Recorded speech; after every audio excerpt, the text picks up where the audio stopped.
Welcome to another episode with me, Tracy, the health coach. Today we have another special guest. We have Caroline Ross with us today. Caroline is a neurodivergent transformation coach and founder of Caroline Ross Coaching. She helps women with ADHD and autistic girls and women as well navigate with more calm, clarity, and confidence so they can thrive at work and in life. She does this by helping them understand their hormones and how they interact with their ADHD, in the example of ADHD. And she has a background with health and fitness and mindset. Caroline also brings a trauma-informed NLP-based approach to her coaching. She's also a passionate speaker, and she's known for sessions that connect deeply and inspire change.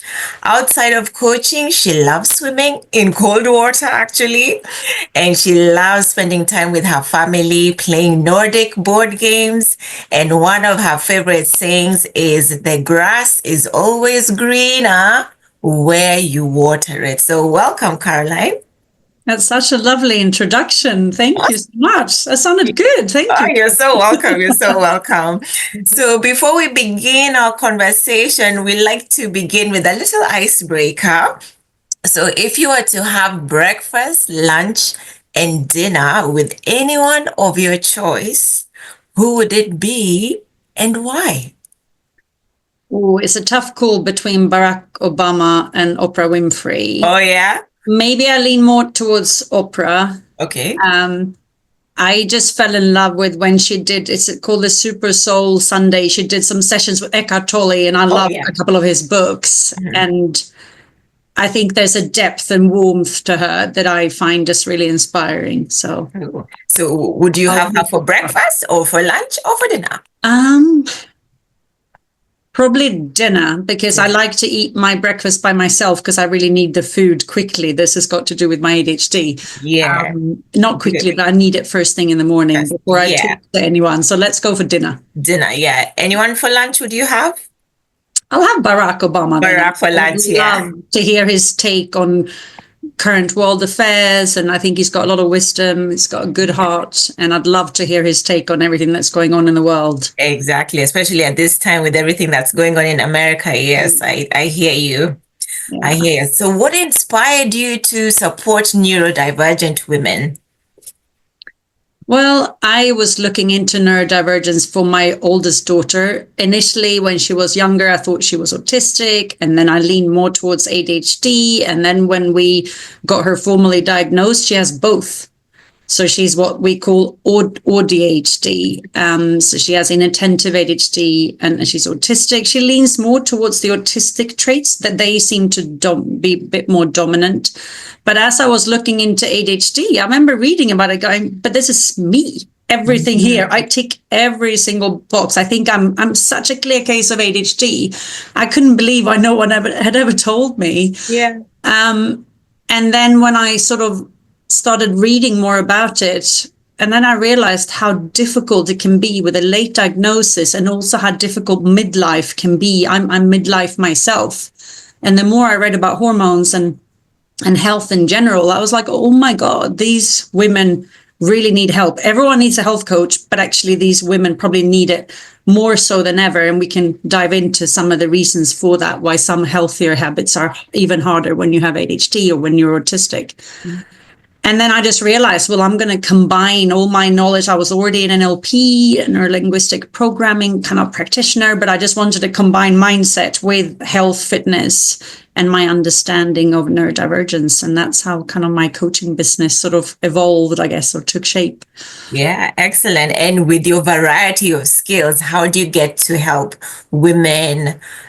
You've got the NLP, you've got the health coaching. So how do all those skills help you to help them? Yeah, it's interesting, isn't it? Because I think being I have hyperactive ADHD, I'm also very, very autistic, although my ADHD, I think, is my dominant trait, even though I have both, like my daughter. And it's been interesting kind of using everything I know, but also I need to use what I know on myself. So it's really kind of practicing what I preach. And if I'm struggling with meal prep, for example, that gives me a lot of empathy for my clients, because meal prepping, for example, and planning requires so much executive function. There's actually a lot of neurotypical tasks involved, and I find it really stressful. So I can really take what I'm learning and what I know, and I can apply it to me, I can apply it to my clients, and I can try things out on myself first as well, which is quite handy sometimes. And I think that's so important for the women you work with, knowing that they're working with someone who's also going through this. So the kind of empathy you'll apply is going to be very, very specific to them, or relatable. Yeah, that's the word. Very relatable to their experience. Yeah. And I know you mentioned you have a value-based practice. What does that mean? I think some of that comes from being neurodivergent. The traits that we often see with autism and ADHD are a very strong sense of justice and fairness and honesty. So I think those come out very clearly in me. And then also like being very ethical, but also I think the kind of practicing what I preach. So I'm in nature every day, and I'm the first person to preach, spend time in nature. The trees will calm you, or if you don't like cold water swimming, at least go in the water, because the water is also very therapeutic. So I think I definitely practice what I preach, in the sense that, I live and breathe fitness, being outdoors, being around animals, music, So I do think in that sense, I live and breathe my business. It's kind of almost who I am. Yeah. And I know part of your practice is helping people to learn about how hormones will interact with their ADHD. So in the example of, say, perimenopause, what happens when ADHD and perimenopause come together? It can be so hard. It can be so hard. And I think we know that perimenopause can be really challenging for any woman, and I think there's so much talk about the menopause, but actually I don't think there's been enough talked about, well, what happens leading up to the menopause? It can go on for 10 to 15 years. These subtle changes that are, they change within a day. You can have extreme changes. And you think, well, hang on here, who's showing up today? Which one of me is showing up? And I think you add ADHD on top of that. Estrogen helps to make dopamine, which is the main neurotransmitter that you're lacking if you have ADHD, for example. So you can imagine you're already low on dopamine to begin with. That's how you're neurologically wired. And then your estrogen is kind of basically nosediving until menopause, when it essentially almost stops. And I don't think there's enough support, I guess, for women and information and education around, well, what can happen? How do women feel? Whether that's loss of confidence or rage or joint pain, but it's extreme versions of everything almost because of that ADHD component. I think it can be a very, very difficult time. And I've experienced that myself. Yeah, and I think what you mentioned, there's not enough talk on the perimenopause aspect. So maybe is that why it may appear that perimenopause sneaks up on women, because of, we're not having these conversations. Maybe they're not well informed. So it just seems like they don't even understand that this is what you're going through. Yeah. I mean, there's so many things that we were never taught as girls in school, So I think, there's just a lack of education from a young age. And no one, perimenopause, I mean, I can barely pronounce it the first time I heard it. Like, what is that? But it still just isn't enough. And I think, it's interesting because I also have a personal training business where I rehab mothers from childbirth, but they're in their early 30s, mid 30s. But if you mention anything, menopause, perimenopause, they just they don't want to hear about it. They're just trying to rehab their pelvic floor and get enough sleep and you look after their baby. And then, so I think also we're really busy women. And so it's to take on the fact that actually there are some changes coming and they could hit you really hard. It's almost too big to think about. So we just get on with our day to day and muddle through as best as we can. Yeah. And I know in one of your talks, I think one of the attendants mentioned that they learned so much from just that 1 hour they had with you compared to, like, say, reading 5 books on ADHD. So Yeah. what kind of support do you feel is still missing for neurodivergent women? I think honesty is a really big one. I think we live in this sort of world of social media where there's like a glossy shop window and no one's Mm-hmm. really going deeper inside or looking deep or having deep, meaningful conversations. I think people are scared and we live in this instant gratification kind of culture and everyone's busy but I think that we need to have these honest, open, deep, meaningful conversations in more places. It can't just be a quick TikTok reel or whatever it's called. Sorry, I'm not on Yes. TikTok, but Instagram Yeah. reel, like it's sometimes, sure, that has a place, but I think maybe that's means that there aren't the deep, meaningful conversations taking place in communities. And maybe there needs to be more in-person talks in communities. That could be at a local church or health center or GP practice or gym or any. I think that we need more talks. We need more conversation, more honest conversation. Yeah. And when we have those honest conversations and women feel supported, what do you feel it does for them? That means everything. And even more so when you're neurodivergent, because I think when you're in a minority of any kind, you've just maybe have never felt truly seen and heard and validated and supported since childhood. So if someone then gives you that time and tells you they see you and they really validate your responses and your experiences, it's everything. It can change everything in a heartbeat. So in some ways, the changes can be quite simple and quick in some ways, but they're not happening enough, I think, in our society.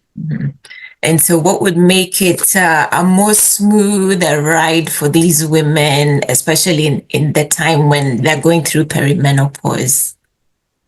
I think education, obviously the support, but I think the education around that we can eat certain foods that will ease some ADHD symptoms, or just the fact I see some women who'll have coffee before breakfast, and I'm just thinking, but if you have hyperactive ADHD and can you imagine you have a few coffees on an empty stomach and your cortisol and blood sugars are going through the roof, and then you get the crash. Yeah. And then if you've already got issues around either focus or you're hyperactive or impatient or irritable, can you imagine then if you're adding kind of all these coffee spikes throughout the day or an empty stomach, or you're not balancing your blood sugars? I mean, it can just make ADHD symptoms worse. So the way I see it is there are some simple ways we can use nutrition and exercise and nature and sleep. We can kind of manage the symptoms. They'll still be there, but they're just better managed, and we can check in with ourselves and go, hang on here, have I eaten?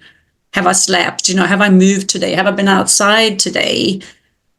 Because those have a huge impact on our ADHD symptoms, and that's not talked about enough. Like health plus, perimenopause, health and ADHD, I don't feel like that's talked about enough. What I see a lot of is around executive functions or ADHD medication, and they all have a place. But very few people talk about the foundation of health and mindset that you can have to have a slightly smoother ride. It's still a roller coaster, but it's a little roller coaster rather than the big scary one. Exactly. And you mentioned a few habits there, your sleep, eating healthy.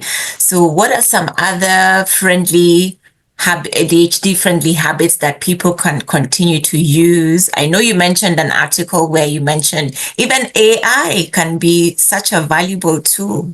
Yeah. So I guess to unpick it a bit, I think with it helps to understand the neurodivergent brain. So the ADHD brain, it's wired for interest rather than importance. So if you're neurotypical and you have to file a tax return, you'll do the tax return. If you have ADHD, it's like, well, the tax return is boring and you will probably get around to it, but only at the very last minute when there's a deadline and there's a, punishment. But I think the fact that it's interest-based, we can use this. So I think sometimes something like exercise, you might just need more variety in your exercise routine and make it more enjoyable, more fun to increase the stickiness of it, rather than completing, well, you should be doing this deadlift and this and that, and you go up in weight every week or whatever it is. I mean, sometimes you just got to mix it up. I think I see this with some of my clients who I also train, and we just mix it up. We boxing, strength training, we do all kinds of things just to add variety. So that helps the brain. I think when it comes to food,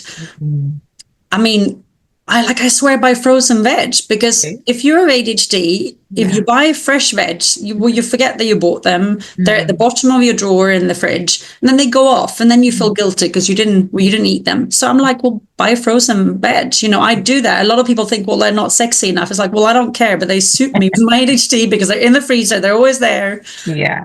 And they're actually healthier. Funnily enough, as health coaches, we know that actually they're picked in season. So they're actually usually healthier than the fresh stuff that's sprayed with some chemical. But I think it really comes down to, I have a few clients who had issues around sleep. Sleep is a big problem with ADHD. You're wired but tired at the end of the day. And I always say, well, we need to look at your entire day, not just the 90 minutes.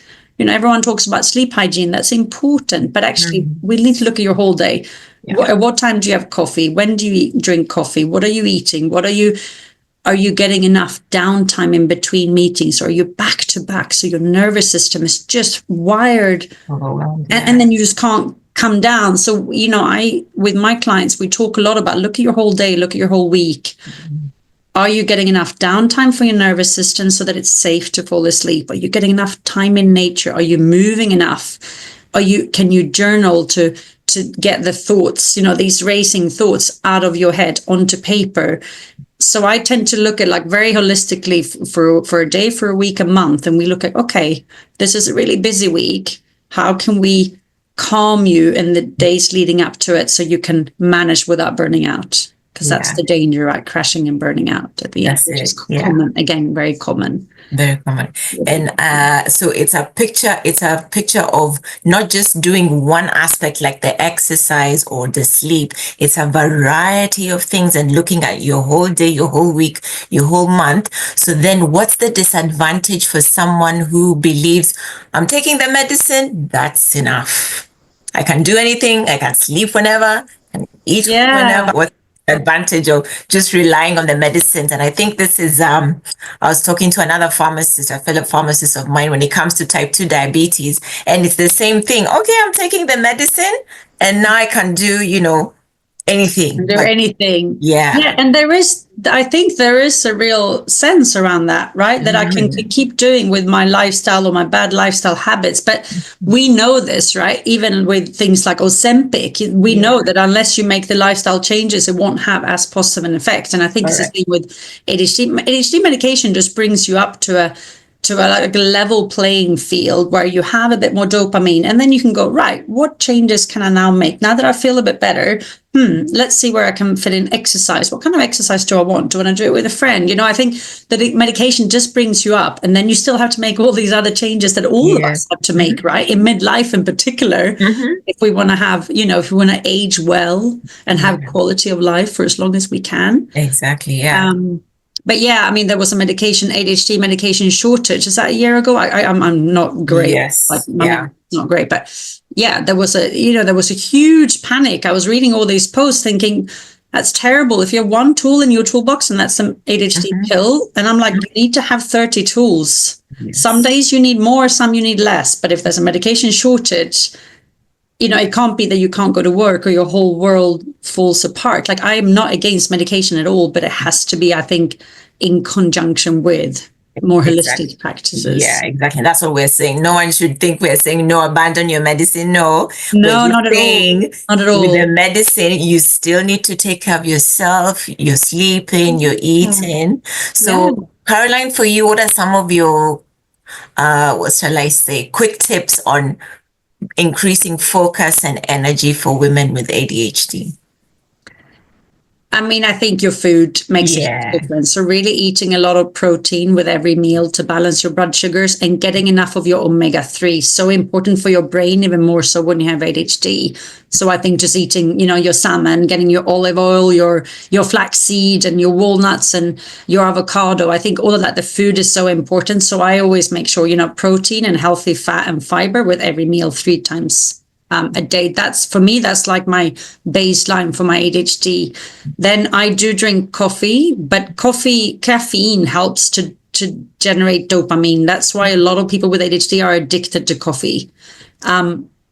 But I always have it after a meal, and I stop at 2 a day because otherwise I get very jittery. So I always say this is very individual how you feel and how it interacts with ADHD medication as well. But it's always like coffee after food. If you have alcohol, make sure you have it after food earlier in the day. You know, these are just little tips, because I'm not telling you to kind of be super healthy, never drink coffee again, never drink alcohol. Yeah. I don't necessarily think that's realistic. And I think we got to work with what people want. But it's like there are little tweaks we can make. So food is everything, right? Yeah.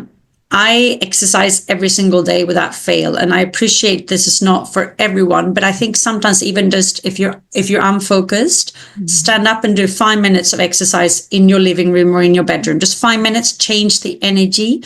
Especially, I think if you're inattentive ADHD, sometimes it's like just exercise, get oxygen to your brain, and then sit down, set a timer, and try and complete the task. Body doubling works really well, so you can work alongside another person as well. These are just little things. I always think with hyperactive ADHD, I mean, that's partly why I exercise every day. It's just to sort of take the edge off a little bit, so I'm more normal. But nature, being in nature. So nature is very soothing for the nervous system, as we know. And this is the biggest thing, I think, with ADHD. It's all about energy management, not time management. Yeah. And I, on the note of nature, you know, what's the importance of managing stress for women with ADHD? I think we need external help. And I think nature, is the best external help there is. I also do cold water swimming. That's not for everyone, but it is to manage my anxiety and stress. I was, in Sweden for a couple of weeks over Easter. There were some very stressful events. These are just normal kind of, sometimes we have stressors in our life. And I literally I'm just going to go into the cold water. It activates the vagus nerve. It really helps to improve your stress response. But also when the water is that cold, you can't be daydreaming or thinking about what am I making for dinner. You're like, it hits you. It was 3 or 4 degrees when I first got there. So it's cold. But this is what I mean. Sometimes when our stressors are inside of us, inside the brain or inside the body, we just need external help. And for me, like nature, along with movement, are probably the best things out there. I couldn't, for me, it's like being in nature, exercising every day is completely non-negotiable, regardless of what's going on in my life. That's it. And that brings us nicely to, when it comes to mindset, what are some beliefs that women may need to unlearn so they can be more at peace during this stage of their life, especially if they're going through perimenopause? Oh my God, this is a big one. How can we succinctly answer this one? I mean, I think with ADHD and autism, there's a huge kind of internal feeling of I'm different, I'm failing, I'm not normal. So I think that self-compassion piece is probably the most important one. It's not the easiest one. I think sometimes changing a few things around our food and exercise and being in nature are probably the more quick fixes.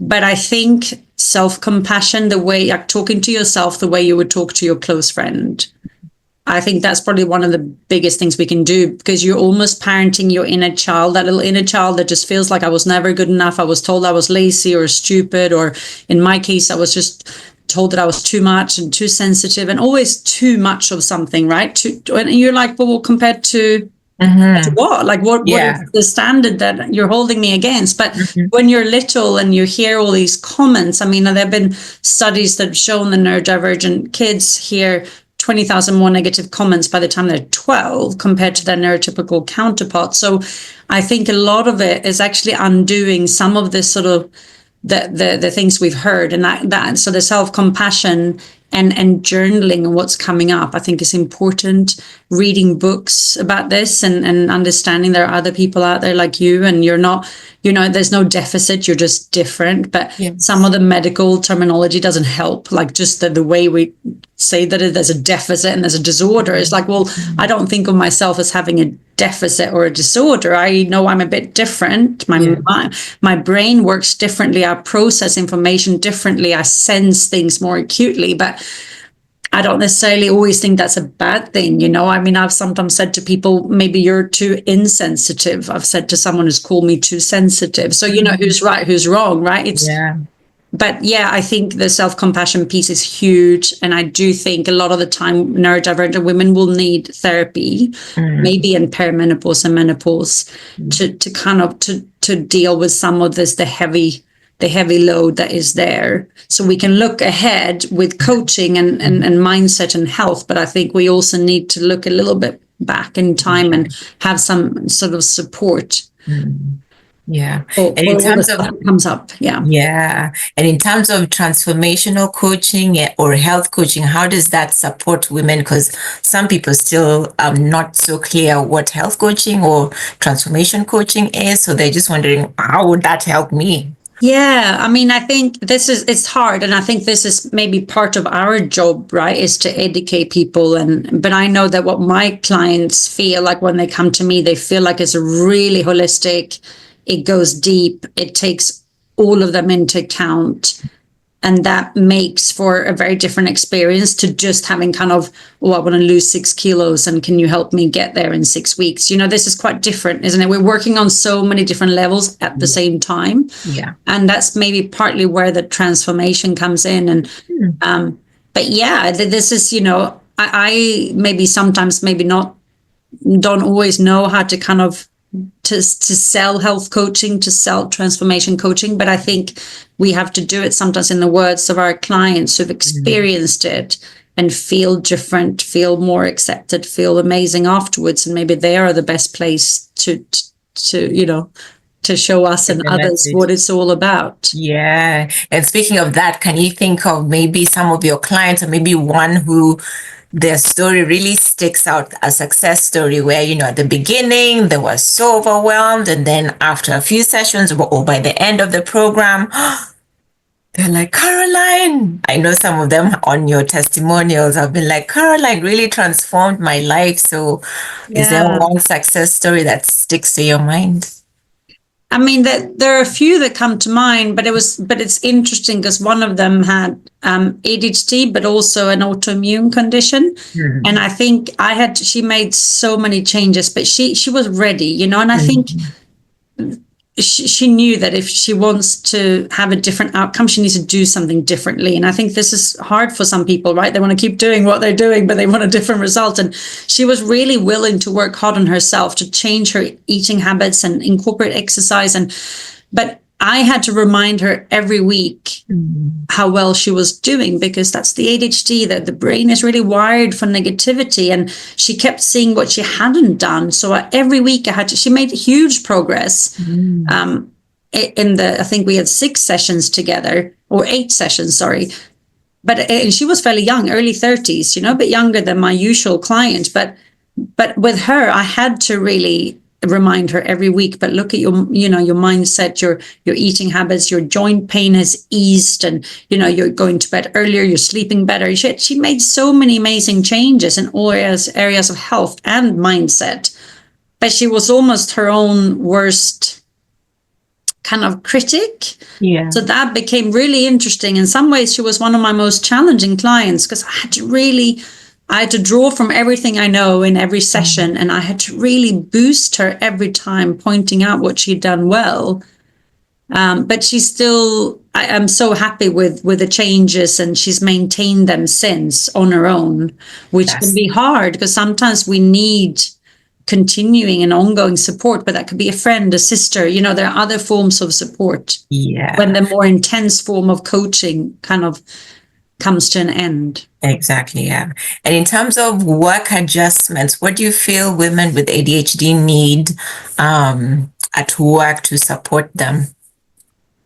Definitely flexibility. I think it's very difficult for the ADHD brain to work from 9 to 5. And that's why you'll find a lot of people are entrepreneurs, or they work in drama and musical theater. These are jobs that really, or they're physical, they're doing outdoor work, or personal trainers. These are jobs that lend themselves to their, I think, unique brain. But I think 9 to 5, forget it. They will burn out eventually if they're just being told to sort of do this, and you have to turn up on this time and take lunch at this time. So flexibility is key, I think. Also a mixture of home working and office working. I don't think it suits, that sometimes you might need ear defenders if you're easily distracted, or a quiet room, but also working from home, being able to arrive at maybe a different time. And this heads more into autism now, but it can be very stressful to be on a crowded train for sensory sort of preferences, and maybe being able to arrive later or leave earlier, obviously making up for the work maybe in their own time at home. But I think I know some companies have core hours or a core day that they have to be in, but the rest is sort of flexible. Flexibility is everything. Just recognizing that hyper focus is very popular and seen as a sort of a super strength. But if it's not accompanied by proper rest and recovery, you'll burn out, especially in the perimenopause. You're losing your estrogen, which protects against everything in the body, including curtailing cortisol. So I think recognizing that I basically in my 20s and 30s, I would leave jobs. I would work really hard in a job for a year and a half, maybe occasionally 2.5 years. And then I would quit because I was burnt out and I just needed to rest. I'd worked at like 200 miles per hour every day, and then I burnt out. But I obviously didn't realize this until I was 46. But when I look back now, I think that just doesn't work. It doesn't work. There has to be a balance, a give and a take. And I think you've got to be careful with, making sure that if you give a lot, you need to also receive a lot in turn. Yeah. So how can they get that balance of rest and hyper focus in their day-to-day life? You need to coming back to looking at your day and your week and your month. I think that is important, looking at where you are in your cycle. We know that you have a slightly more estrogen, obviously, in the first half. You have more progesterone, unless you're very stressed, in the second half. So that can also be taken into account if you can. Looking at your load, if you're a parent or if you have elderly parents, I think you need to look at the total load. And also, one thing that I do now, and I recommend to everyone, is batching for matching your energy and the task. So if I need to do a few boring tasks that require a lot of executive functions, I batch them together and I do them in one go. I put on some music, I dance around. I always have music on when I work from home, always, because music is very helpful to increase your motivation and your focus and your mood. And then I get them all done in one go, because what doesn't work is oh, could you pay this bill? Could you phone the council? Could you do this at some random day like that? That requires an enormous amount of executive function. It's much better to batch them up and then really work with your energy throughout the week. And if you know that you have 5 meetings or 5 clients back to back, it's okay, I need to block out time in my diary and go for a walk there, or phone a friend, or read a book. So it's all about energy management. And I guess also knowing yourself, recognizing, as you said, your load, everything, not just work, your responsibilities, maybe with the children, your elderly parents, and just put everything and then, batch them up together. Batch them up as much as you can. I know life happens, right? But I think what drains, I think, a neurodivergent person of energy is if you have to go between different types of tasks that require different skill set. That's quite draining for us, especially executive functions, like sort of, working memory or focus, emotional regulation. All these things are kind of what I think a lot of neurotypical people take for granted. It's like the CEO of your brain is what you should have if you're an adult. But, we know there's a sort of slight delay in developing those when you have ADHD. Yeah.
So if someone is thinking, oh, they feel inspired, they want to start somewhere today, what do you feel would be the first part of the first domino, just starting the journey of getting themselves to feel less overwhelmed?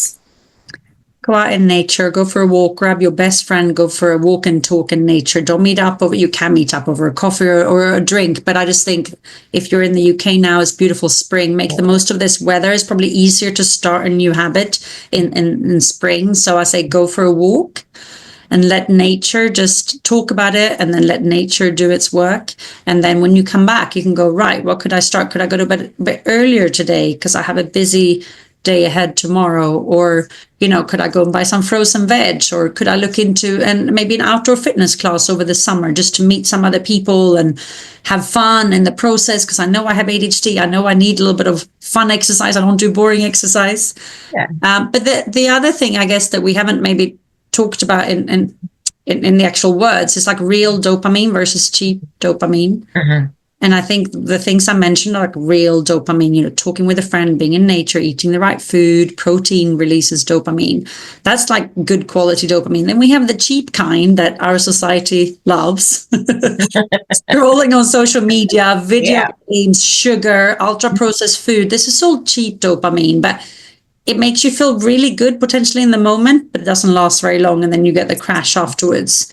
Mm-hmm. So I think if you can just go look at real dopamine, make a list, put it on the fridge and just go, right, what's one dose of real dopamine that I can give myself today? Even if you do a bit of the cheap stuff, that's fine, but counterbalance it with some of the real dopamine.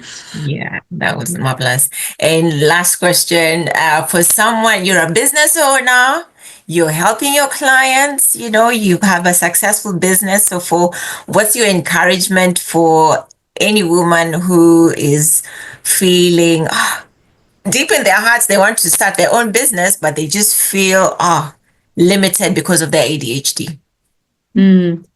I would say maybe do it with a friend or another person. I think it's actually really hard to have your own business when you have ADHD, and I'm being very honest here.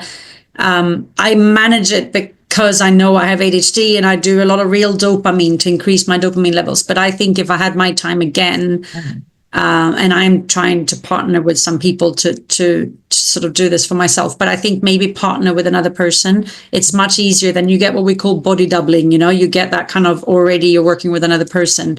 I think that could be helpful. I think maybe get a virtual assistant or, seek support. You can get some virtual assistant and support worker paid for by the government in the UK. It's called Access to Work. They've reduced some of it, but that's still available that you can apply for.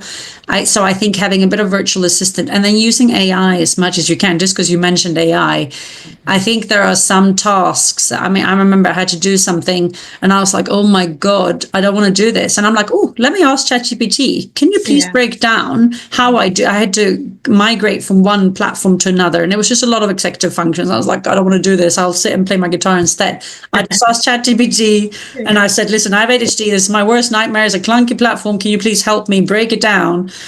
And I just followed it. It took 4 hours, but I followed it step by step. And every step I said, oh, I didn't quite get that. Can you explain in slightly more detail? And it was like, excellent. I was like, oh my God, I think AI can really be a game changer if you have your own business when you have ADHD. Exactly. So those are my top tips. But, surround yourself with like-minded people. Make sure you get your real dopamine. Yeah. And go out and change the world. There's a lot of entrepreneurs with ADHD, but I just think perimenopause, ADHD, just make sure you have the right support. Exactly, yeah. So you don't burn out. Yeah, exactly, yeah. So what's next for you, Caroline? Anything coming up that we should look out for? Any new programs or classes? I do want to I am planning on running like a 6-week group program for just up to 10 women. And this is basically ADHD or autism combined with health, women who are ready to kind of look a bit sort of more holistically. I am quite keen to run that in June. I think I'm a little bit behind my own schedule, but if anyone is interested in that, just let me know. And as this will be my first round of that particular program, so you can help me shape it. The second thing is like I'm learning more and more that I probably need to do more work with younger girls, not just go in at perimenopause. And Yeah. I think having had a few younger clients, I'm just thinking, you know what, this work needs to start much earlier. Mm-hmm.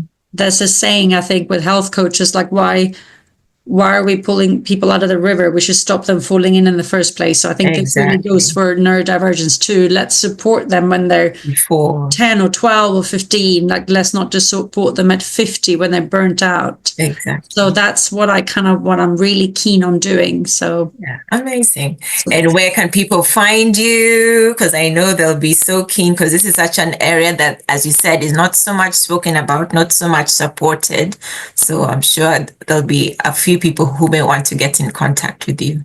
yeah, so you can have a look at my website, is carolinerosscoaching.com. And you'll have my email and my details there. I am on LinkedIn. I decided and spent 5 years on Instagram and Facebook for my personal training business. I just decided that with my ADHD brain, I can only focus on one social media. So I'm only on LinkedIn for my kind of coaching business. So you can find me there as well.